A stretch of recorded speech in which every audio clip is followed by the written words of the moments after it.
हाँ भाई, तो आज हम क्या स्टार्ट करेंगे? कॉलिगेटिव प्रॉपर्टी लास्ट क्लास में स्टार्ट करवा दिया था। कॉलिगेटिव प्रॉपर्टी मैंने आपको क्या बता दिया था कि वो नंबर ऑफ पार्टिकल्स पर डिपेंड करता है। ठीक है, जो नंबर ऑफ पार्टिकल पर डिपेंड करता है वो कॉलिगेटिव प्रॉपर्टी होता है। ठीक है भाई, अब एक कॉलिगेटिव प्रॉपर्टी मैंने आपको बताई थी, relative lowering of vapour pressure. अब क्या बताऊंगा? अब नेक्स्ट कॉलिगेटिव प्रॉपर्टी बताऊंगा। ठीक है भैया, देखो आज लेक्चर नंबर कौन सा है हमारा? लेक्चर 7। ठीक है भाई, अब नेक्स्ट कॉलिगेटिव प्रॉपर्टी है हमारी second, elevation in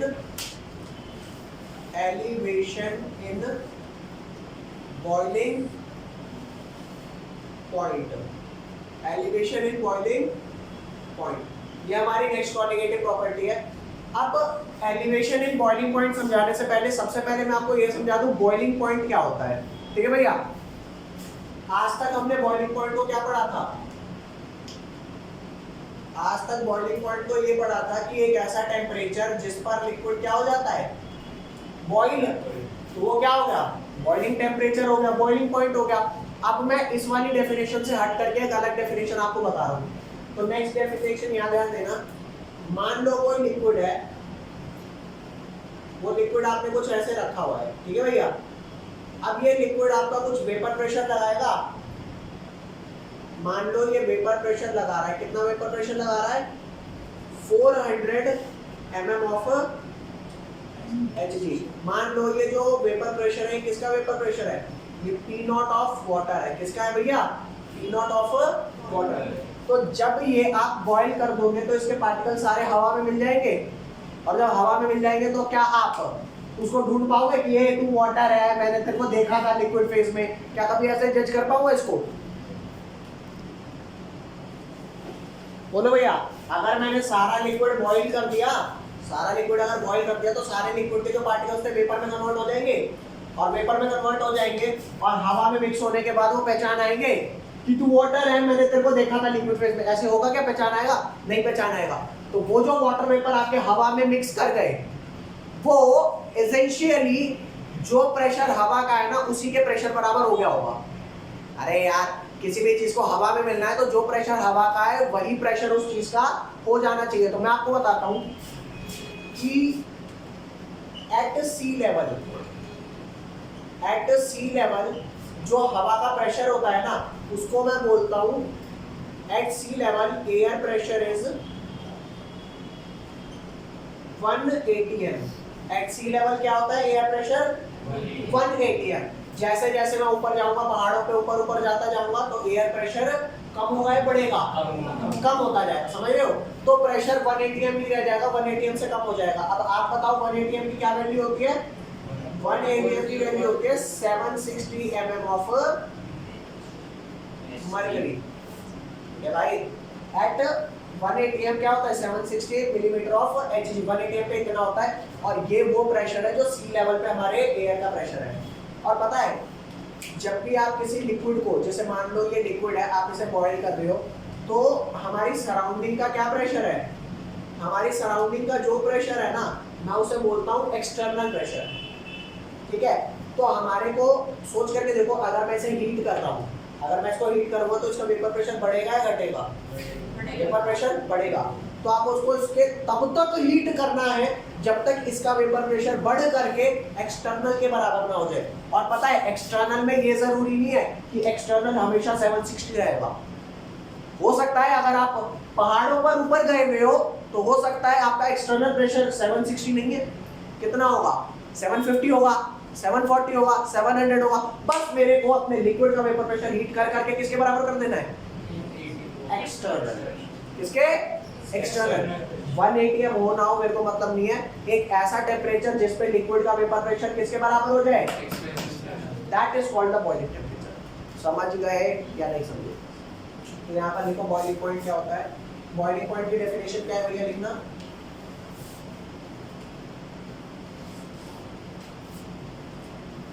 boiling point is the temperature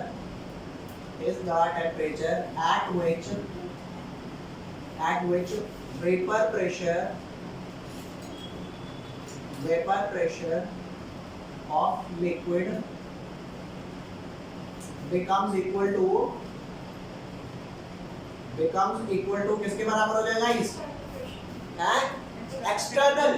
atmospheric नहीं बोलना कि एटमॉस्फेरिक के 1 atm के बराबर हो जाए, नहीं बोलना। क्यों नहीं बोलना?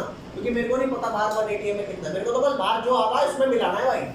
तो becomes equal to external pressure। Is that clear? तो ये आपका क्या होता है? ये आपका बॉइलिंग पॉइंट होता है। यहाँ तक कोई लोचा? इसको जल्दी लिखो। हाँ भैया यहाँ ध्यान देना। सी लेवल जो यहाँ पे मैं कह रहा हूँ ना, एट सी लेवल, इसका मतलब ये है कि भाई जो हमारी अर्थ का सरफेस है, ठीक है, इसमें कहीं गड्ढा है और कहीं ऊपर पहाड़ है, मानते हो? तो जो अर्थ का लेवल है ना, जो कोर से जस्ट क्लोजेस्ट पॉइंट है, उसको सी लेवल बोलता हूं।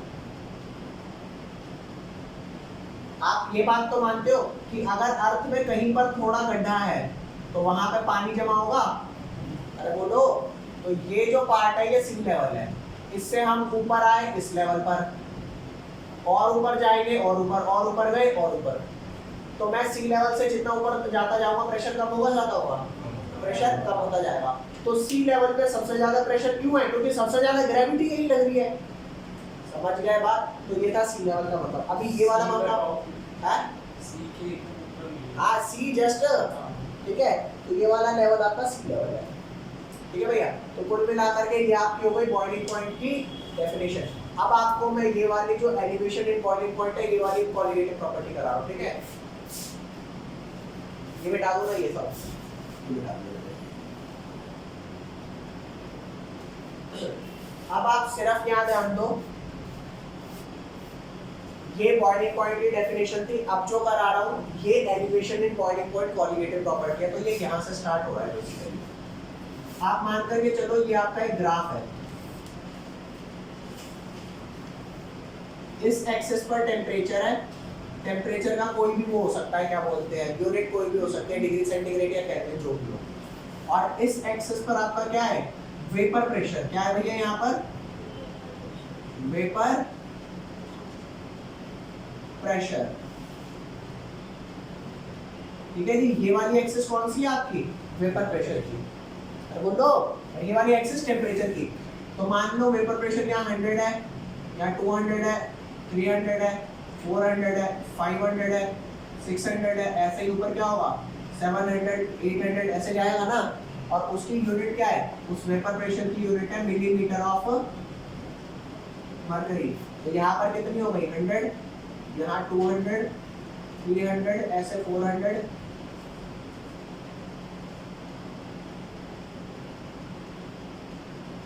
अब क्योंकि मैं सी लेवल पे हूँ तो मेरा एक्सटर्नल प्रेशर कितना होगा? 1 atm।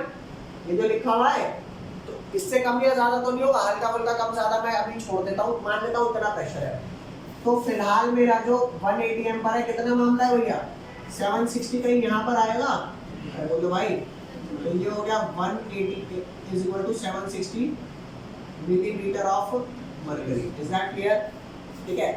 अब कोई एक पर्टिकुलर टेम्परेचर, मान लो मेरा कोई भी लिक्विड है, उसका कुछ वेपर प्रेशर होगा।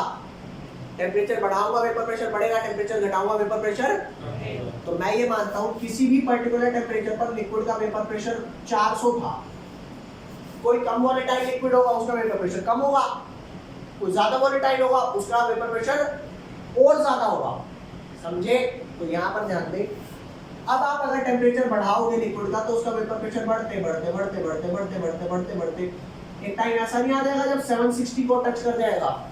और जैसे ही वो 760 को टच करा, तो किस टेम्परेचर पे टच करा, मैं उसे उसका बॉइलिंग पॉइंट बोल दूंगा।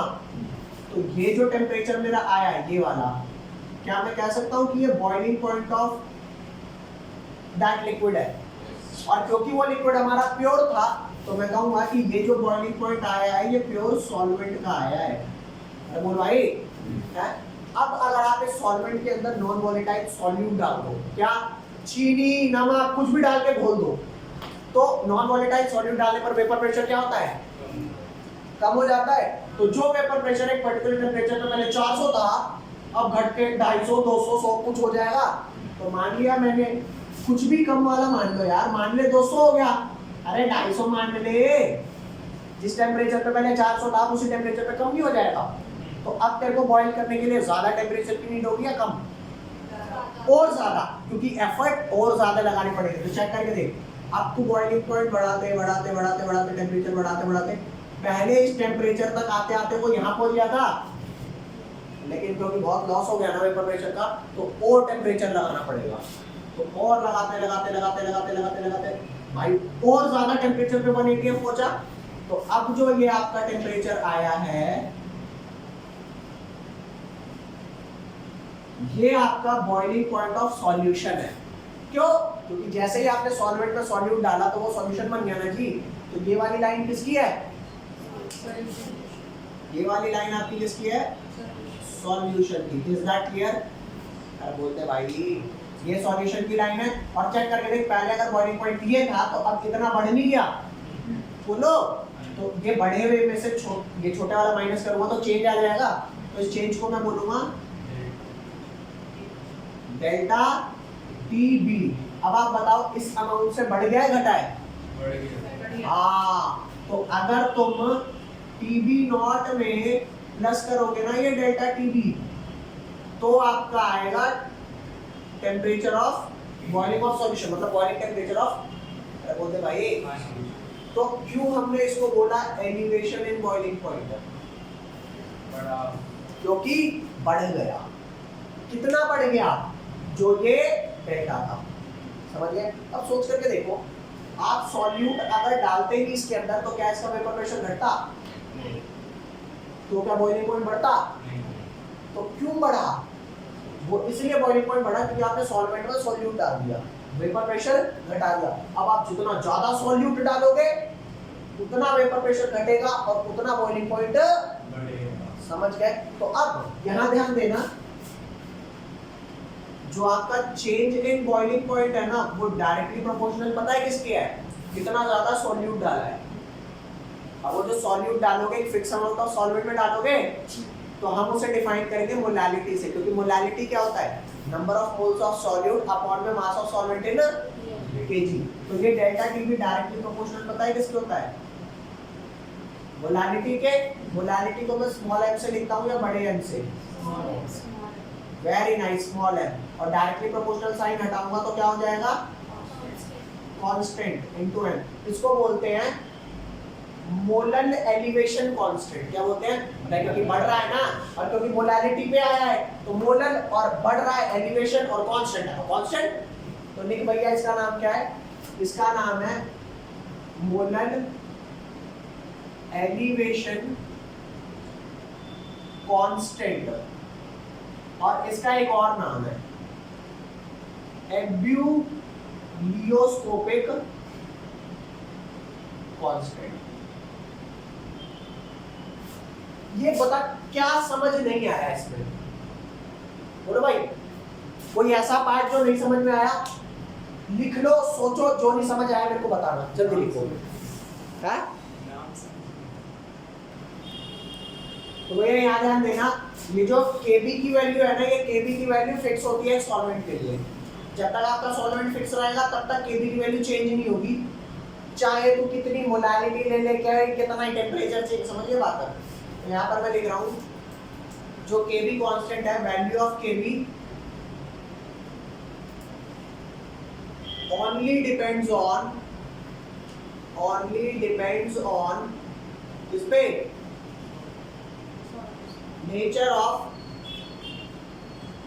सॉल्वेंट। ये नेचर ऑफ सॉल्वेंट को ना मैं आपको समझा देता हूँ। कोई चीज किसी के नेचर पे डिपेंड करती है ना, तो उसका मतलब ये है कि नेचर कभी इंसान का चेंज नहीं होता। समझ रहे हो? तो अगर सॉल्वेंट सेम है तो नेचर ऑफ सॉल्वेंट सेम है, और नेचर ऑफ सॉल्वेंट सेम है तो Kb सेम है। हिंदी में मतलब बता देता हूं उसका। इसका मतलब इट मीन्स तब तक Kb सेम रहेगा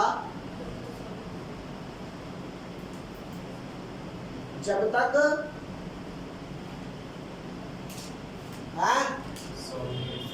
हाँ, जब तक सॉल्वेंट सेम रहेगा। ओके गाइस, सॉल्वेंट का नेचर, अरे यो पोकलू, हिंदी में वो, इंग्लिश में तो लिख दिया मैंने, नेचर नेचर सब लिख दिया। तू हिंदी में समझ, सॉल्वेंट सेम है तो के भी सेम है। Okay okay okay. नेक्स्ट आ जा भैया, ये था तेरा क्या, elevation in boiling point. Next तेरी कोलिगेटिव प्रॉपर्टी है, the third one is depression in what guys, freezing. ए तुम एक बात तो जानते हो ना कि बॉइलिंग पॉइंट में बढ़ा तू ही, मतलब जितना बॉइलिंग पॉइंट पहले था उससे बढ़ गया, समझ रहे हो? ये देख करके बेचारा फ्रीजिंग पॉइंट डिप्रेशन में आ जाता है, वो बढ़ कैसे गया? ऐसे इधर हमारा पड़ोसी ऐसे राइज कर रहा होता है तो हम डिप्रेशन में आ जाते हैं भाई साहब, अरे क्या हो रहा है इसके साथ, क्यों गिरे तो हम उठे थोड़ा सा। तो वही वाली बात है कि किसी भी, जैसे वाटर है, वाटर का बॉइलिंग पॉइंट है 100, तुमने उसमें क्या डाल दिया, सोल्यूट, तो उसका बॉइलिंग पॉइंट 100 से क्या हो जाएगा, 110, 120, 130 बढ़ गया। वेयर एज सोल्यूट डालने पर जो फ्रीजिंग पॉइंट 0 था वो घट जाएगा, कितना हो जाएगा, -2, -5, -10, -20। अरे समझ रहे हो, मतलब बॉइलिंग पॉइंट जहां इंक्रीज होता है फ्रीजिंग पॉइंट क्या होता है।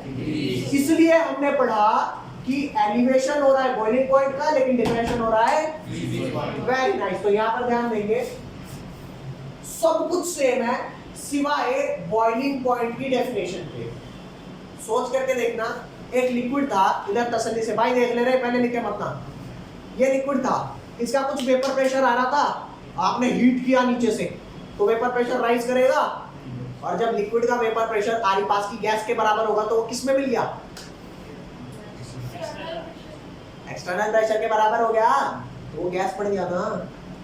भाई मेरी बात सुन, तेरे को जैसा होना है वैसा बन, मतलब मैं भी क्या बोल रहा हूँ, जैसा होना है वैसा बनना पड़ेगा। तो सुन मेरी बात, लिक्विड को वेपर में जाना है तो बाहर का गैस का जो प्रेशर है उसके बराबर बनना पड़ेगा। और अगर लिक्विड का वेपर प्रेशर घटते घटते घटते घटते घटते घटते सॉलिड के वेपर प्रेशर के बराबर आ जाएगा तो क्या हो जाएगा, फ्रीज। दोबारा सुन, नहीं समझ आया तो, ये लिक्विड था, इसका अपना वेपर प्रेशर है, टेम्परेचर बढ़ाओगे वेपर प्रेशर बढ़ेगा, घटाओगे वेपर प्रेशर, जब इस लिक्विड का वेपर प्रेशर बढ़ के गैस के बराबर हो गया तो ये गैस में कन्वर्ट हो गया, जब इसका घट के वेपर प्रेशर सॉलिड के बराबर हो गया तो ये सॉलिड हो गया और फ्रीज हो गया, समझ गए। तो एक ऐसा टेम्परेचर जिस पे वेपर प्रेशर एक्सटर्नल प्रेशर के बराबर हो जाए बाहर की गैस के, तो गैस बढ़ गया, और अगर उसका वेपर प्रेशर घट के सॉलिड के बराबर हो जाए तो वो फ्रीज हो गया, समझ गए। तो यहाँ लिखो, फ्रीजिंग पॉइंट की डेफिनेशन लिखेंगे,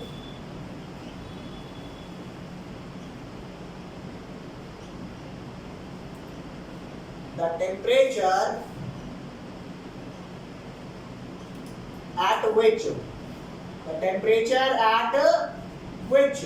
the vapor pressure of the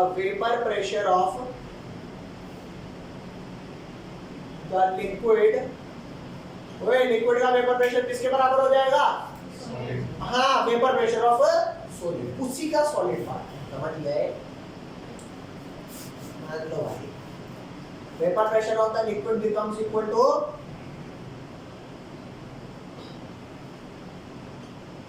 vapour pressure of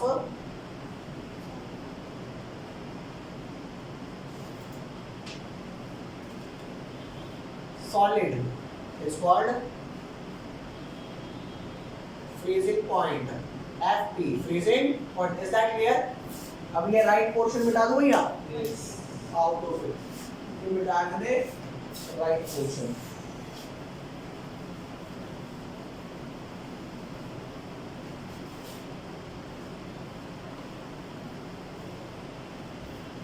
चलो भाई ध्यान याद देना,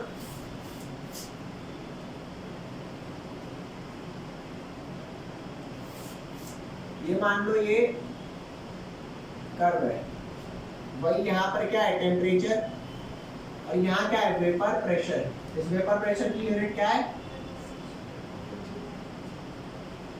मान लो एक पर्टिकुलर टेम्परेचर पे उसका वेपर प्रेशर लिक्विड का था, आपने टेम्परेचर बढ़ाया तो वेपर प्रेशर क्या हुआ, बढ़ा, और वेपर प्रेशर घटाओगे तो अरे बोल दे भाई घटेगा।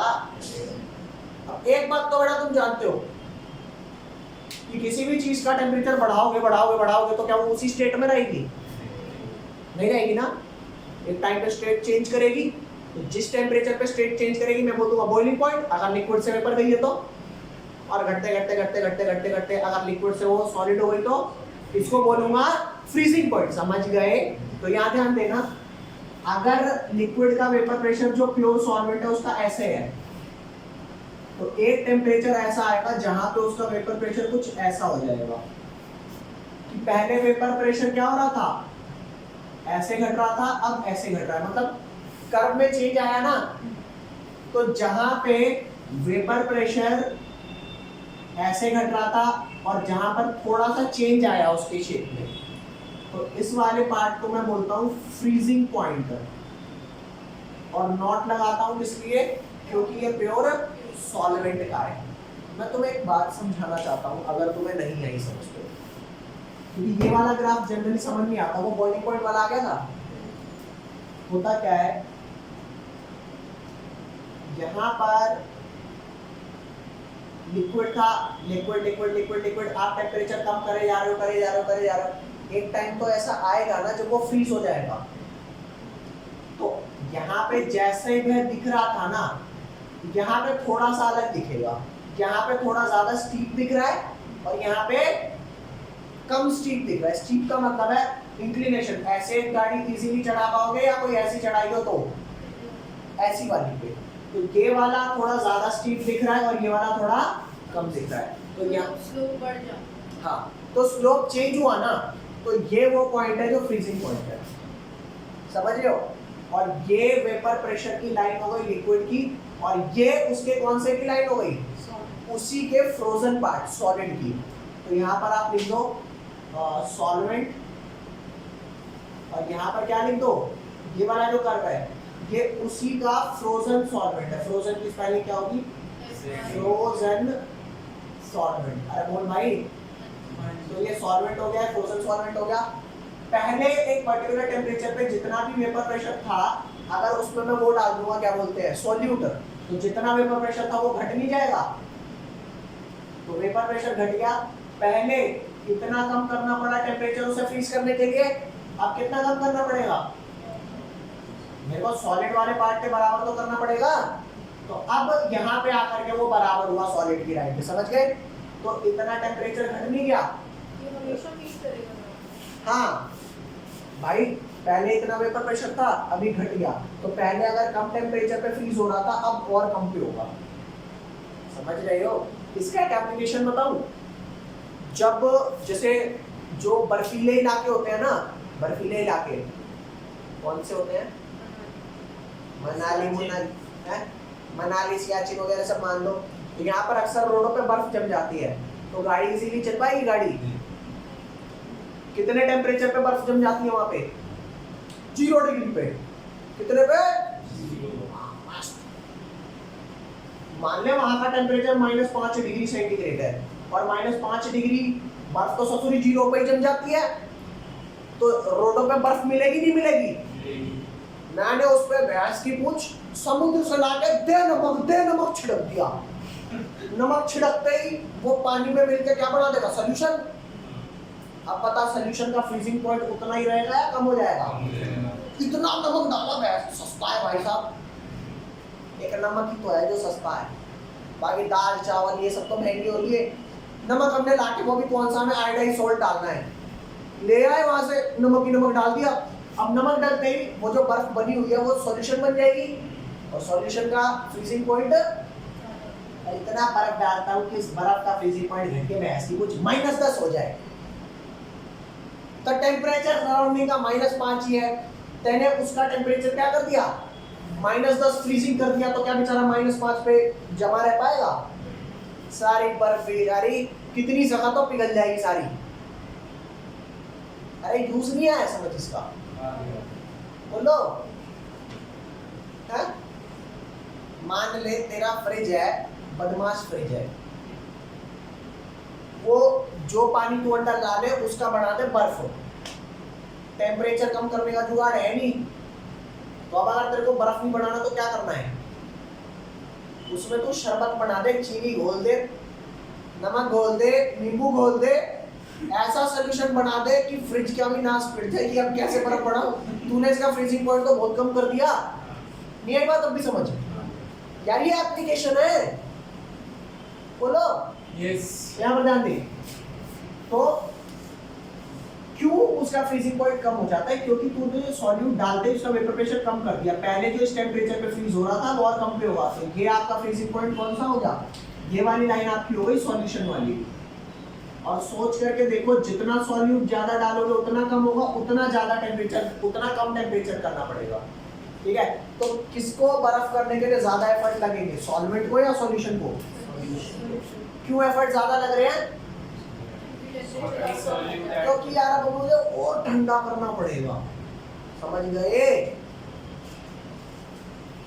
तो ये हो गया आपका TF, ये वाला पॉइंट। ठीक है, और ये क्या आया? ये वाला पॉइंट आया आपका डेल्टा TF। अब सोच करके देख, TF नॉट से डेल्टा TF डिक्रीज हो गया ना, तो अब जो आपका डेल्टा TF आया है, सॉरी पहले जो आपका TB नॉट था, TB नॉट में प्लस किया था डेल्टा TB, अब आप TF नॉट में क्या करोगे? माइनस करोगे वो डेल्टा TF, तब आपका TF आएगा सॉल्यूशन का। क्लियर? और चेक कर, जैसे पहले delta TB directly proportional molarity के था, अब क्या होगा? Delta TF directly proportional to delta TF directly proportional to small m। अब कांस्टेंट क्या आएगा? कांस्टेंट का नाम तू ही बता दे। Very nice. वहां पे K भी था, यहाँ पर KF इनटू मोलारिटी, और वहां पर इस कांस्टेंट को क्या बोला था? Molar elevation constant. अब क्या बोलेंगे? Very nice. यहाँ पर क्या बोलेंगे इसको? मोलर। भाई यूपी डिप्रेशन में आ गया, ये डिप्रेशन ना भाई हर जगह है। Molar depression constant. और इसका एक और नाम है, पता है? हर वो काम जो कम टेम्परेचर पे स्टडी किया जाता है ना, उसे बोलते हैं क्रायोस्कोपी। क्रायो, मुझे क्या पता, मैंने तो सुना नहीं नाम, अब सुन ले। क्रायोस्कोपी क्या होती है? हर वो स्टडी जो कम टेम्परेचर पर होती है, तो क्रायोस्कोपी हो गई कम टेम्परेचर वाली, तो इसको बोलते हैं क्रायोस्कोपिक कांस्टेंट, क्योंकि कम टेम्परेचर की स्टडी है ना ये। तो एक और नाम हो गया इसका क्रायोस्कोपिक कांस्टेंट। ओके गाइस, फटाफट लेके इसको। ये तीसरी कोऑर्डिनेटिव प्रॉपर्टी आपकी डन हो गई। और हाँ एक चीज, ये जो आपके कर्व है ना, ये पेपर में डायरेक्टली पूछता है 2-2 नंबर पे कि ग्राफ बना दो एलिवेशन इन बॉइलिंग पॉइंट का, या फिर आप डिप्रेशन इन फ्रीजिंग पॉइंट का ग्राफ बना दो। हाँ भाई, तो आप तो क्या ध्यान देंगे? चौथी कोऑर्डिनेटिव प्रॉपर्टी है, उसका क्या नाम है? Osmotic pressure. ये कौन है? अभी समझाता हूँ। ऑस्मोटिक प्रेशर से पहले ना आपको एक चीज समझाता हूँ, ऑस्मोसिस। आप ऑस्मोसिस नाम सुन चुके होंगे बायो वाले, ठीक है, लेकिन मैं ऑस्मोसिस दोबारा आपको समझाने की कोशिश करता हूँ। यहाँ ध्यान दो। मान लो ये एक कंटेनर है, इस कंटेनर के बीच में ना एक मेम्ब्रेन लगी है। ये मेम्ब्रेन ना अच्छी नहीं है, पार्शलिटी करती है। लड़कों को तो जाने नहीं देती, लड़कियों को जान देती है। गलत बात है, नहीं तो ऐसा नहीं होना चाहिए। दोनों को अनजान देना भाई, या तो किसी को अनजान होता है, ढंग से स्ट्रिक्टनेस कर, लेकिन ये बदमाश है। ये सेलेक्टिवली परमिएबल मेम्ब्रेन है। क्या? Selectively permeable membrane. तो इसको मैं लिख दूंगा सेलेक्टिवली परमिएबल मेम्ब्रेन या फिर semi permeable membrane. Semi permeable क्यों बोलता हूँ? क्योंकि अगर मान लो यहाँ पर मेरा सॉल्यूट है, क्या है यहाँ पर? सॉल्यूट, और सॉल्यूट यहाँ भी है, और यहाँ पर क्या है? सॉल्वेंट, और यहाँ भी सॉल्वेंट है। तो सॉल्यूट तो आर पार हो नहीं सकता। क्यों नहीं हो सकता? बेचारा लड़का, सॉल्वेंट मस्त घूमेगा, घूमेगी, सॉरी, ठीक है। क्यों सॉल्वेंट घूमेगी? समझ रहे हो ना? बस बोलने की जरूरत नहीं है। तो भाई ये बात तो गलत है। लेकिन ये काफी अच्छी बात है, अभी समझाऊंगा। ठीक है भाई, मान लो आपने यहां पर 1 लीटर सॉल्वेंट लिया, 1 लीटर क्या वाटर, और यहां पे आपने क्या सॉल्वेंट लिया 1 लीटर वाटर, और यहां पे आपने सॉल्यूट लिया 1 मोल, और यहां सॉल्यूट क्या लिया 2 मोल। तो मोलारिटी क्या होती है गाइस? मोलारिटी होती है number of moles of solute upon में volume of solution in litre. तुम्हें पता है जो तुम सॉल्यूट डालते हो ना, वो सॉल्वेंट के इंटरमोलिकुलर स्पेस में घुल जाता है। अरे बोलो, इंटरमोलिकुलर स्पेस में तो जो सॉल्वेंट का वॉल्यूम रहता है वही सॉल्यूशन का वॉल्यूम भी रहता है। तुम्हें क्या लगता है, तुम पानी में चीनी घोलते हो तो पानी का लेवल राइज हो जाता है और बीच में ऐसे ही घुल जाता है। ठीक है, तो यहाँ की मोलारिटी कितनी हो गई लेफ्ट साइड की 1 मोल पर लीटर, मतलब कि 1 मोलर। अरे बोल भाई, और यहाँ की मोलारिटी क्या हो गई 2 मोल पर लीटर, मतलब कि सही है भाई। तू बता मेरे को कि सॉल्यूट कहाँ जाता है, लेफ्ट में या राइट में? राइट में है ना। तो भाई बोल, अब मेरे को बता सॉल्वेंट कहाँ जाता है, लेफ्ट या राइट?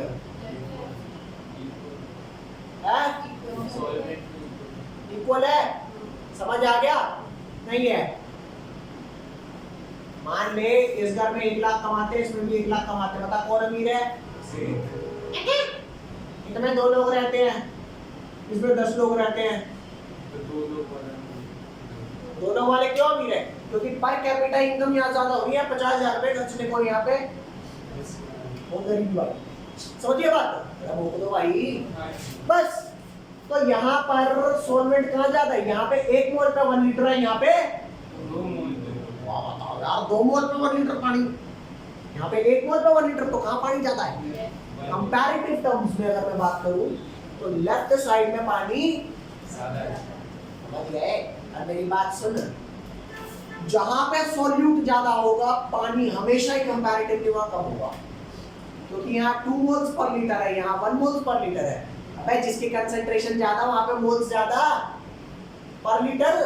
तो बोलो, तो भाई समझना, पानी यहाँ पर ज्यादा है, यहाँ पर सॉल्यूट तो मूव कर नहीं सकता, जहां से ज्यादा है वहां से कम की ओर क्यों नहीं कर सकता? क्योंकि सेलेक्टिवली परमेबल मेम्ब्रेन है। तो कंसंट्रेशन बराबर करने के लिए कौन मूव करेगा? पानी। पानी क्यों मूव करता है? छोटे पार्टिकल्स होते हैं। सॉल्यूट क्यों मूव करता है? बड़े पार्टिकल्स हैं। तो यहाँ पर ध्यान दो, सॉल्वेंट कहां से कहां मूव करा? जहां पे ज्यादा था वहां से कम की तरफ, या कम से ज्यादा? जहां पे ज्यादा था वहां से। यहाँ पर ध्यान दो, सॉल्वेंट मूव करा लेफ्ट टू राइट। कौन मूव करा? सॉल्वेंट। लेकिन अगर मैं सॉल्यूट की कंसंट्रेशन की टर्म्स में बात करूं तो सॉल्यूट की कंसंट्रेशन यहाँ क्या थी? कम या ज्यादा? कम। तो आप लोग मेरी बात समझेंगे कि जहां सॉल्वेंट ज्यादा होता है वहां पे सॉल्यूट क्या होता है? अरे बोलो, यहाँ सॉल्वेंट नहीं आ रही समझ? भाई मना कर दो। हाँ, दोबारा सुन, कोई भी पार्ट ना समझ आए बताना। मैंने कहा सॉल्वेंट कहाँ ज्यादा है? जहां पे सॉल्यूट कम है। आपको अगर ये ना समझ आता हो ना कि मैं कैसे बताऊं सॉल्यूट कहाँ कम है, सॉल्वेंट कहाँ कम है, तो आप कितना मोल सॉल्यूट है और कितना लीटर है डिवाइड कर दो, तो 1/1 क्या आया? 1 मोल पर लीटर। यहाँ 2/1 क्या आया? 2 मोल पर लीटर। तो जहां कंसेंट्रेशन ज्यादा मिले वहां सॉल्वेंट कम, क्योंकि यहाँ 2 मोल पर लीटर है और वहां पे 1 मोल 1 पर लीटर। समझ गए? तो जहां पे सॉल्यूट की कंसेंट्रेशन कम है वहां पानी ज्यादा होगा, तो पानी ज्यादा कम की तरफ मूव करेगा, तो कम कंसेंट्रेशन ऑफ सॉल्यूट से ज्यादा की तरफ नहीं मूव कर रहा पानी। अरे बोल भाई, इस प्रोसेस को ऑस्मोसिस बोलते हैं और ये प्रोसेस अपने आप होता है। मैं यूँ नहीं कहता कि पानी वहाँ चला जाए, घुट मार मारूंगा, ऐसा नहीं होता। पानी अपने आप जा रहा है, स्पॉन्टेनियस प्रोसेस है। तो ऑस्मोसिस क्या होता है, ऑस्मोसिस समझेंगे।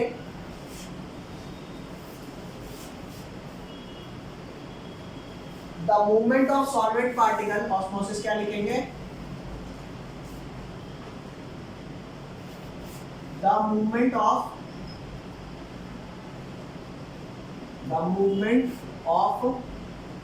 सॉल्वेंट पार्टिकल फ्रॉम, हम कौन सी कंसेंट्रेशन बोले, हाई टू लो या लो to high? High to low. पता है क्यों नहीं बोलूंगा, क्योंकि मैं कभी भी सॉल्वेंट की टर्म्स में बात ही नहीं करता। समझ रहे हो क्यों नहीं बात करता?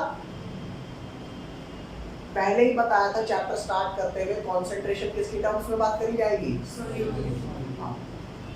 तो आप लिखोगे मूवमेंट ऑफ सॉल्वेंट पार्टिकल कहाँ हो रहा है, लो कंसंट्रेशन रीजन टू, अरे दुनिया की कोई चीज लो टू हाई नहीं मूव करती, यही बात समझ।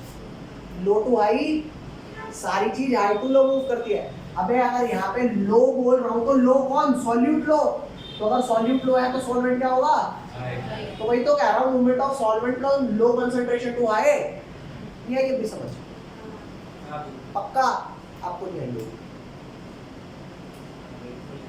तो नहीं आई, ठीक है, कल आएगा पूरा, ठीक है, यहाँ ध्यान देना। तो ऑस्मोसिस क्या है, the movement of solvent particle from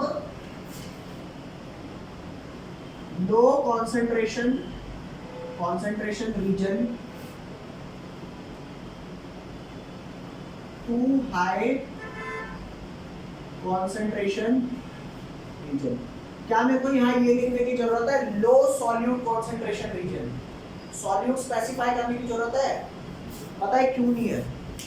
क्योंकि सॉल्यूट की टर्म्स में ही बात हो रही है, कंफर्म है, क्योंकि कंसंट्रेशन किसकी टर्म्स में होती है ना? लो कंसंट्रेशन से हाई कंसंट्रेशन में मूव कर रहा है थ्रो क्या, सेमी परमिएबल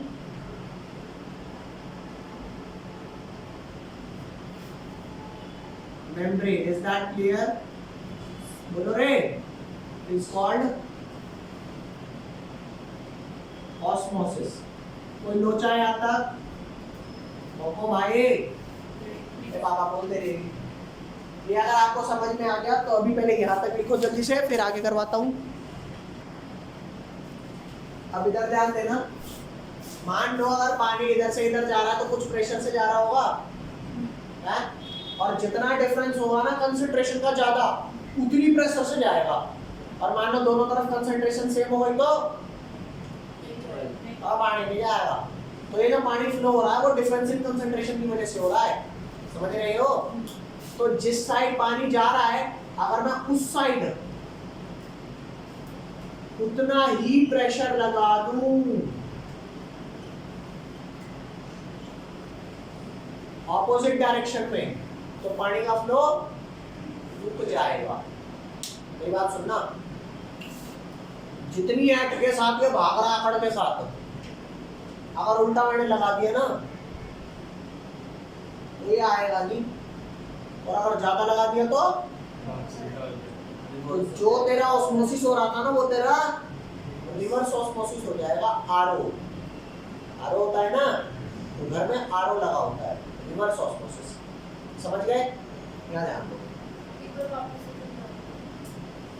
जिस डायरेक्शन में ऑस्मोसिस हो रहा था, अगर उसकी उल्टी डायरेक्शन में प्रेशर लगा दूं, अगर मान ले पानी लेफ्ट टू राइट जा रहा है तो राइट साइड में प्रेशर अप्लाई कर, ठीक है? और अगर लेफ्ट टू राइट जा रहा है तो राइट में अप्लाई कर, ठीक है? तो उतना प्रेशर जितना ऑस्मोसिस को रोकने के लिए चाहिए, that is called osmotic pressure. The pressure required to just stop the osmosis. अगर आपने उस प्रेशर से ज्यादा लगा दिया तो रिवर्स ऑस्मोसिस, ठीक है? यहाँ लिखो ऑस्मोटिक प्रेशर क्या हुआ,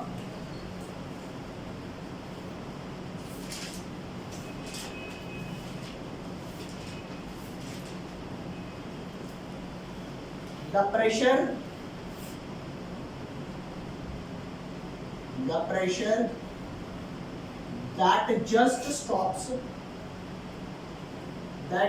stops the क्या that just stops the osmosis is called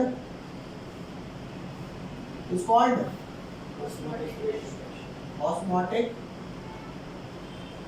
pressure. Is that clear? पापा बोलते रहे it's called osmotic pressure. अब यहाँ ध्यान देना, from ideal gas equation क्या होती है? PV is equal to nRT. अगर मैं प्रेशर इधर ही रखूं N/V कर दूं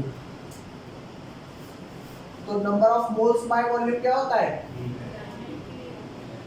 मोलारिटी. तो कई लोग इस मोलारिटी को कैपिटल MRT लिख देते हैं या फिर कई लोग क्या लिख देते हैं? CRT. अरे C क्या है यहाँ पर? N/V concentration. और N क्या है? कंसंट्रेशन. मोलारिटी कुछ भी लिख दो.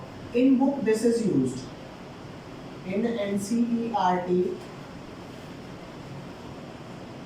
this is